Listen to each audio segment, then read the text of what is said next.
Oi gente, tudo bem com vocês? Sejam bem-vindos ao meu canal. No vídeo de hoje eu vim compartilhar com vocês o meu relato de desmame.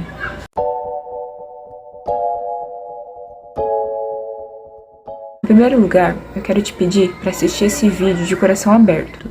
Eu não tô aqui para incentivar o desmame de forma alguma, e sim para compartilhar com vocês a minha experiência de como foi aqui em casa. Como eu sempre falo aqui no canal, cada mãe, cada família tem as suas necessidades e cada um vai adaptar de acordo com as suas necessidades. Então, eu não estou aqui te julgando se você amamentou 1 mês, ou se você amamentou 1 ano, ou se você amamentou 4 meses ou 4 anos, de forma alguma. Pelo deixar claro isso, para que depois as pessoas não pensem assim, ela tá ali incentivando o desmame ou julgando, né, de certa forma. Não, eu tô só compartilhando com vocês de acordo com a necessidade aqui de casa. Bom, antes de começar o vídeo também, um outro recadinho que eu quero deixar pra vocês é que eu vou deixar aqui nos cards o meu relato de amamentação, de como foi todo o processo. Quem assistiu sabe como foi difícil conseguir a amamentação e também todas as dificuldades que a gente passou até conseguir finalmente chegar até lá. Mas eu nunca desisti, graças a Deus eu tive muita rede de apoio, tanto de pessoas profissionais que sempre se disponibilizaram em me ajudar, e eu falo lá no vídeo. Também a minha família, que me ajudou muito, e meu esposo, com certeza, ele foi a pessoa que me ajudou muito, principalmente para depois retirar o bico de silicone. Se vocês quiserem saber mais detalhes, eu vou deixar também no box de informações o link do vídeo para vocês assistirem, tá bom? Se vocês ainda não assistiram. Bom, gente, eu tinha a ideia já formada na minha cabeça que a partir de 1 aninho eu achava que seria o ideal para tirar o Miguel do peito.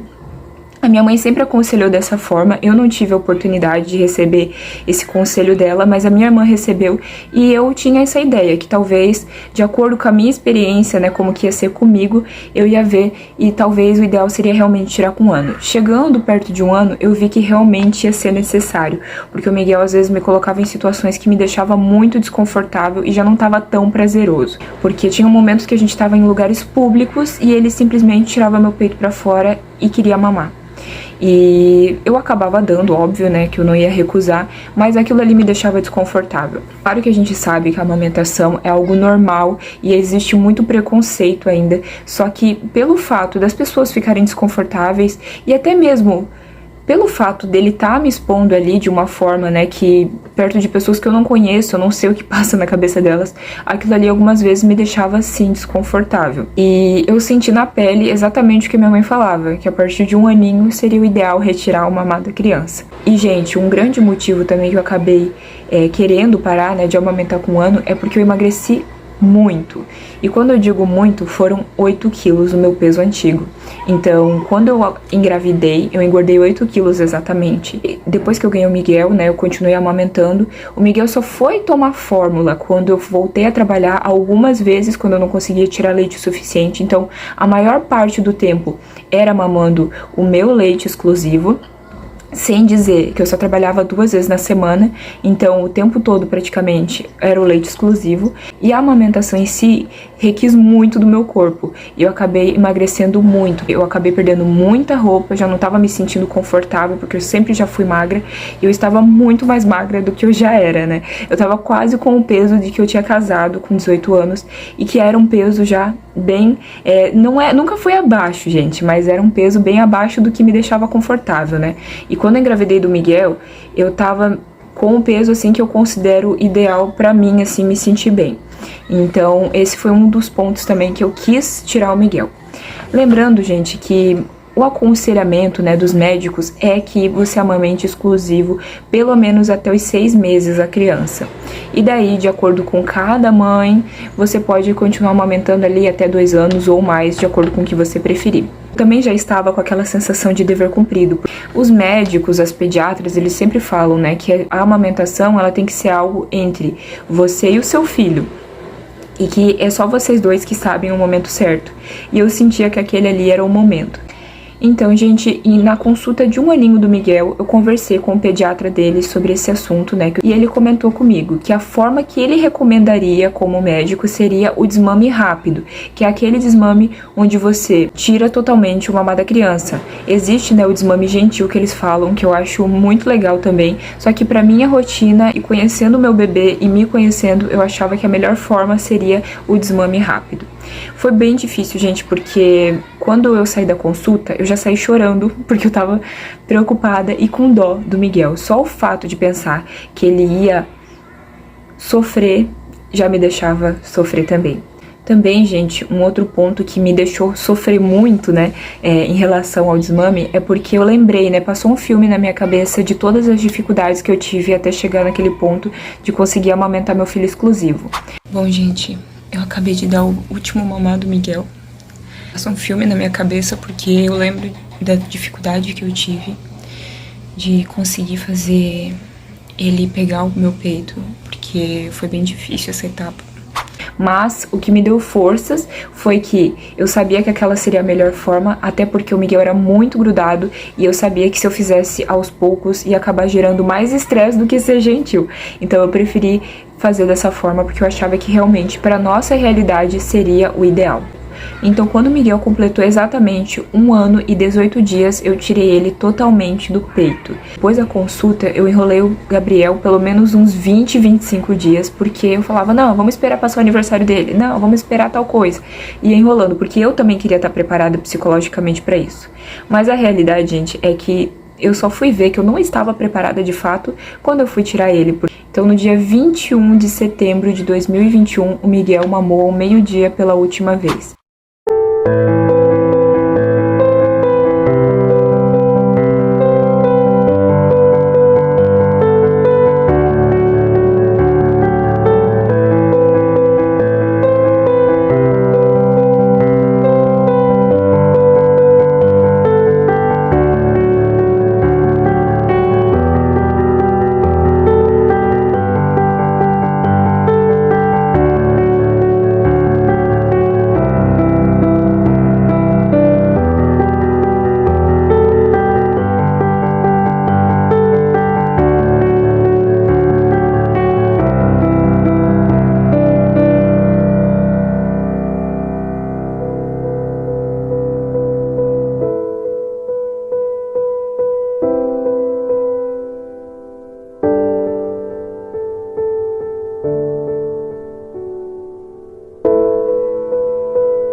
Foi muito difícil ver meu filho mamando pela última vez, apesar do quão cansativo que estava sendo, o fato de eu não estar dormindo bem à noite, o fato de imaginar que ele ia sofrer já me fazia sofrer. Então o Miguel, nesse período, fazia 2 sonecas no dia. Então a primeira soneca ele fez normalmente, porque foi ainda mamando, mas na segunda, que ele já não estava mamando, ele já não quis fazer a soneca. E até que foi bem tranquilo esse primeiro momento, ele não sentiu tanta falta do peito, mesmo não dormindo. Então lá por volta das 20 horas daquele mesmo dia, ele já pegou no sono, só dando umas balançadinhas nele, claro, já estava alimentado. Mas ele dormiu super rápido, porque ele estava bem cansado, porque ele não tinha tirado a segunda soneca que ele tinha costume de tirar. Mas, gente, naquele mesmo dia, o Miguel acordou de madrugada. Eu não lembro bem ao certo qual horário que foi. Eu acredito que foi por volta das 2 horas da manhã. E daí sim, gente, foi muito difícil, porque ele chorou muito sentido, porque quando ele acordava de madrugada, eu sempre dava o peito pra ele e eu não dei. E ele chorou muito, e eu não minto pra vocês, gente, eu chorei muito também, porque eu fiquei com muita dó de ver ele sofrendo. E, gente, a parte bem cansativa foi que o Miguel não queria ficar com o Gabriel, ele só queria ficar no meu colo, balançando. Se eu deitasse, ele chorava. Na segunda noite e depois na terceira, ele já chorou muito menos, gente. Ele foi entendendo que aquele ali era um momento que a gente tava tirando, e o meu esposo até comentou isso comigo, e foi algo que me fez também entender que na vida é assim, nem tudo que a gente quer a gente vai acabar tendo. E desde bebezinho, desde pequenininho, é bom que eles entendam que não vai ser tudo que eles querem que eles vão ter. Aquilo ali serviu como uma lição pra mim, que não é tudo que a gente quer o tempo todo que a gente vai ter. Então por que que ele não pode entender desde bebezinho que é dessa forma, né? Mesmo que agora ele não tenha aquela consciência ainda, mas conforme ele for crescendo, ele vai entendendo todo esse processo. Durante o dia era bem mais tranquilo, porque eu conseguia distrair ele com outras coisas, mas durante a noite eu não ia gerar uma distração pra ele. Então eu tinha que tentar fazer ele voltar a dormir. Então até o médico comentou que ele ia acordar, mas não era pra ficar dando também mamadeira, porque daí ia dar na mesma, né? Ele ia continuar mamando a mamadeira e ia ser até mais trabalhoso, porque eu ia ter que levantar pra fazer a mamadeira quantas vezes fosse necessário pra ele voltar a dormir. Eu não dava mamadeira durante a madrugada, somente água se ele quisesse.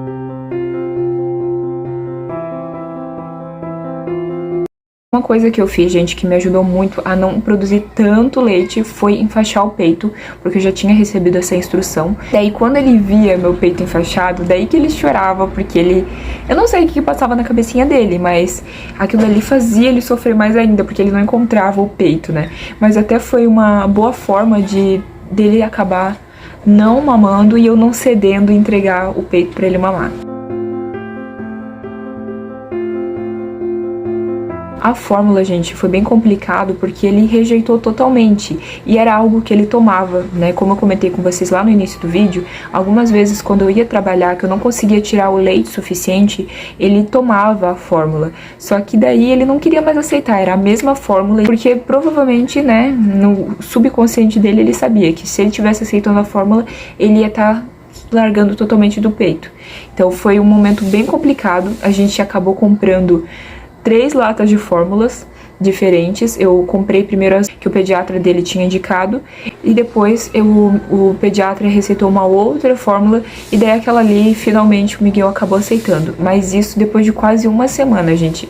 Antes disso ele só tava comendo comida, mas ele não tava querendo aceitar a fórmula. O médico comentou que se ele não quisesse fórmula e se ele comesse bem, não tinha necessidade de dar fórmula pra ele, mas eu, de verdade, eu ia me sentir um pouco mais tranquila se ele mamasse. Então, teve esse processo de entender qual leite que ele ia aceitar naquele momento. Gente, um outro ponto importante pra comentar com vocês é que o meu esposo acabou vindo pra casa pra ficar comigo, porque eu não tenho ninguém próximo da minha família que mora aqui perto da minha casa, então é mais eu e ele, né? A gente tem essa rede de apoio, de comunicação, mas fisicamente, durante a semana, a maioria das vezes, somos só nós 3. Então, o meu esposo conseguiu vir pra casa e foi algo que me ajudou muito, porque foi algo que me incentivou e me ajudou a não desistir, né, daquela decisão que eu já tinha tomado, porque se eu voltasse atrás, eu tinha certeza que ia ser muito mais difícil. E também, ao mesmo tempo, me ajudou muito porque daí ele me levou no hospital, porque meu peito acabou empedrando. Eles tiraram o excesso de leite. Eu tive que tomar remédio pra secar meu leite, porque eu tinha muito leite. Então, o fato dele ter vindo pra casa me ajudou muito. Um grande apoio que eu recebi foi de uma das enfermeiras aqui de Joinville, especializada em amamentação. Elas atendem por WhatsApp. Então, ela me recomendou, né, que eu enfaixasse o peito como eu já estava fazendo, tirar o leite, né, em excesso para ficar mais livre, porque é horrível, não sei se você já passou por esse momento, mas é horrível a sensação de peito empedrado, é muito dolorido e também podia gerar uma mastite, que seria também algo muito complicado para resolver se chegasse nesse ponto. Então, eu recebi todo esse auxílio. Gente, um ponto importante de contar pra vocês é que existem casos que a criança acorda várias vezes e não tem a ver com a amamentação. Porém, existem casos que sim tem a ver com a amamentação. Eu não me arrependo de, nesse 1 ano e 18 dias, ter amamentado o Miguel de forma alguma. Se eu tivesse como voltar atrás, né, ou até se eu tiver um outro filho, eu faria tudo novamente. Eu amamentaria ainda durante 1 ano, porque eu acho que realmente é importante, mas no meu caso, no caso do Miguel, a soneca e o sono da noite interferia totalmente e tinha totalmente a ver com a amamentação. E na 3ª noite, gente, o Miguel já tava dormindo a noite inteira. Pra mim, gente, aquilo foi surreal. Eu não conseguia acreditar. Por quê? O Miguel acordava diversas vezes à noite para mamar. As sonecas do dia eram extremamente curtas. Tinha vezes que ele só queria fazer uma soneca com muita dificuldade e era aquela soneca, gente, de no máximo 40 minutos. Tinha vezes de eu sair do quarto e o Miguel já ter acordado. Então, assim, gente, tava muito cansativo. Eu não conseguia mais fazer nada em casa. E aquilo ali, gente, o fato de você estar cansada acaba gerando estresse, porque daí você não consegue fazer as coisas na sua casa, você não consegue dar a mesma atenção para sua criança, porque tá cheio de coisa para fazer. Fazia muito tempo que o Miguel não tirava sonecas tão longas, muito tempo mesmo, desde o início lá da introdução alimentar, com 6 meses. E ver o Miguel tirando 2 sonecas por dia, de 2 horas, gente, era algo assim muito espetacular, muito maravilhoso. Agora, o Miguel ele acorda às vezes, algumas vezes ele acorda durante a noite, mas rapidamente ele volta a dormir, a não ser que tenha alguma coisa incomodando ele, ou se ele estiver doentinho, ou se for um dentinho que tá nascendo, ou algo assim. Mas se não, ele continua dormindo. Agora ele tá acordando por volta das 5 horas da manhã e eu dou sim uma mamadeira pra ele, até porque o estômago deles é menor e eu super entendo isso. Continuo seguindo o conselho do pediatra que ele tinha passado, que se outras vezes, né, antes desse período ou depois ele acabar acordando, eu só dou água ou tento acalmar ele de outras formas, mas eu não dou mais mamadeira, até porque, como eu comentei com vocês, daí vai acabar acontecendo que deve ser mais trabalhoso ainda, que acabar acordando pra mamar e eu vou ter que ficar fazendo mamadeira pra ele de madrugada, né? Então, eu já deixo essa mamadeirinha pronta e fica muito mais fácil. E, gente, um ponto que eu quero deixar muito claro aqui é que algumas vezes algumas pessoas me diziam, e eu sei que eu mãe já ouviu isso, que a criança acorda muito porque o seu leite não sustenta. Eu quero deixar muito claro aqui que eu tenho plena convicção, eu tenho certeza absoluta do que eu tô falando pra vocês, que o meu leite sim sustentava, que o seu leite sim sustenta. A criança ela acorda diversas vezes, não porque ela está com fome, mas porque a associação do sono dela é mamar no peito. Então ela quer estar perto da mãe, ela quer voltar a dormir da forma que ela foi acostumada, ou muitas vezes ela quer só o cheirinho da mãe, quer o aconchego.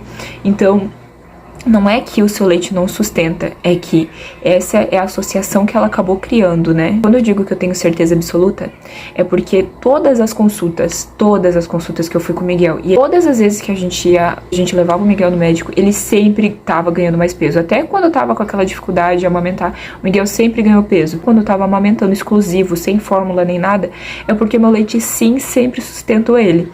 Mas, é como eu comentei com vocês, a associação do sono está ligada à amamentação, pelo menos da forma que eu fazia. Bom, gente, esse foi o meu relato de parto. Eu fiquei com muita dúvida se eu ia compartilhar ou não, porque é um assunto muito pessoal, mas como eu já tinha compartilhado com vocês o meu relato de parto, como Deus colocou o desejo no meu coração de ter o Miguel, o meu relato de amamentação, então eu achei interessante compartilhar com vocês essa nova etapa que a gente tá vivendo. O Miguel agora já tá com 1 ano e 2 meses, ele completou no dia 4, então eu quero pedir pra você, se não for inscrito, se inscrever no meu canal, curtir esse vídeo, comentar aqui embaixo qual foi a sua experiência com o desmame, ou se você ainda amamenta, quanto tempo seu bebê tem e você ainda amamenta ele, eu quero saber. Também compartilhe com todas as mamães que vocês conhecem, para que a gente possa compartilhar mais e mais experiências. Então, e até o próximo vídeo. Tchau!